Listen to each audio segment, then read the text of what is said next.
Last week, there was the United Nations General Assembly. Even when the President of the United States of America was insulting everybody, African leaders sat there. But when their fellow African head of state is talking, they are busy doing other things. Who cast us? Who bewitched us? These are the uncomfortable questions that we must ask here. We have been too nice to each other for too long. The net effect is that if you go into any African environment and you ask young men and women, do you want to leave Africa? 9 of them want to run away. That is why they are dying in the Mediterranean Sea. That is why they are dying off the coast of Senegal. That is why they are being humiliated at embassies. You go to the embassy of any Western country in any African country and you'll see the humiliation. They ask you, even your great-great-grandmother who died long before you are conceived as an idea. Those are the circumstances in which we find ourselves. On average, many of you who are present here, allow me to be morbid, in the next 40 years you'll be upstairs. The question is, what are you leaving for your children and children's children? These are the uncomfortable questions that we must ask. And these questions must be answered by Nigeria primarily. I've said not once, not twice, but times without number, that the day Nigeria wakes up, that is the day Africa wakes up. And those of you who have had occasion to travel, you go to different parts of the world, you look for the best doctors, Nigerian. Look for the best engineers, Nigerians. Look for some of the best lawyers, Nigerians. The Nigerians are everywhere doing great things across the continent of Africa. And whenever Nigeria has decided to provide leadership, Africa has changed. You ask the Liberians with ECOMOG. When Nigeria stood up, that country was stabilized. When there was mischief in Banjul in the Gambia, and Nigeria stood up, that country was stabilized. When Nigeria did not do as well as she should have done in the Sahel, the problem is not stabilized. The question is, why is Nigeria a reluctant leader? When Nigerians say, and they debate with South Africa, and sometimes with Egypt, which is the biggest of the economies, I laugh. I laugh because the economies that they are talking about using the unreliable GDP, but we must use it, is that Nigeria is 500 billion USD GDP with a population of over 200 million. Singapore, which is smaller than Lagos, with a population of 6 million, has a GDP of 564 billion. So the debate between Nigeria and Egypt and South Africa is a debate between two dwarfs as to which one is the taller of them. Even if one is taller than the other, they are still dwarfs.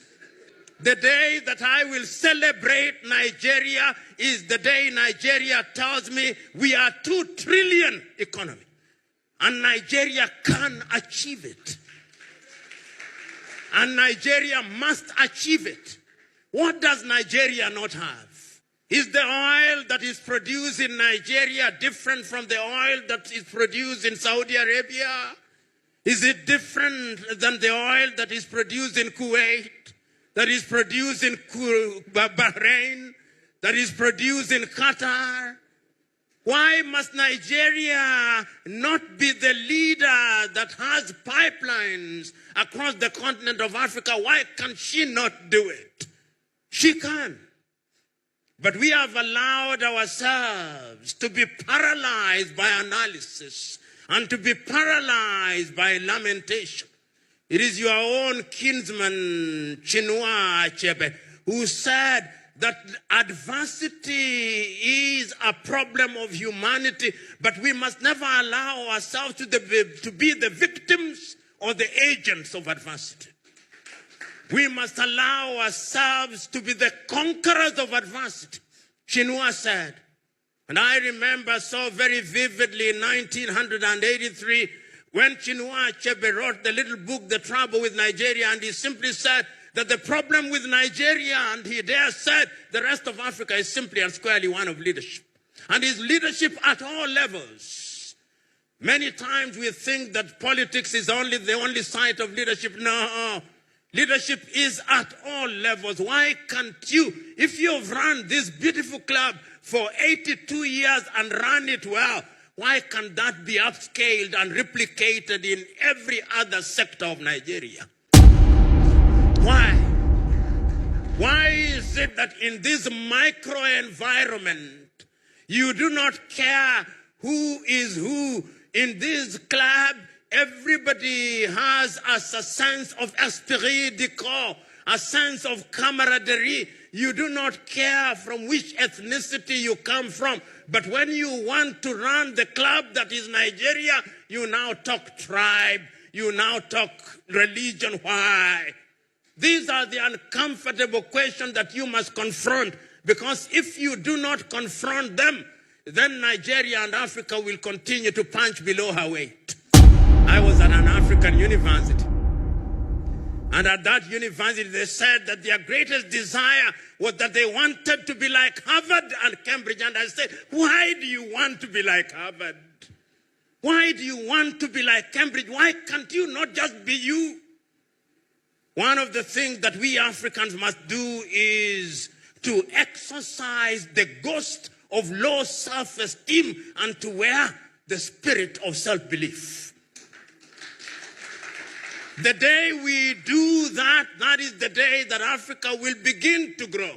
I'm asking you who are shakers and movers, shake those who are in government. Honorable Governor, Deputy Governor, ask yourself, 20 years from today, when you are no longer governor and history is written about you, what will they say? What will they say of your watch? What did you deliver? What did your administration deliver? History is harsh. It passes verdict that is without emotion. I'm asking all of us who are present here to ask those uncomfortable questions. We are talking at a time when we are talking about the Africa Agenda 2063 and Africa Continental Free Trade Area. What are we going to trade in if we are not manufacturing? A friend of mine, former military general, as we were moving, for some reason he said about electricity, that electricity in Nigeria is epileptic. And it is epileptic indeed. Not only in Nigeria, everywhere. There is not a single place that you travel to Africa in today and you are in a hotel room, within 1 hour electricity has gone. Electricity is not rocket science. But for some reason, we are unable to supply stable electricity. Who cast us? Who bewitched us? That we cannot do what must be done. Ladies and gentlemen, I know it ought to be celebration. But how can I speak the language of a wedding at a funeral?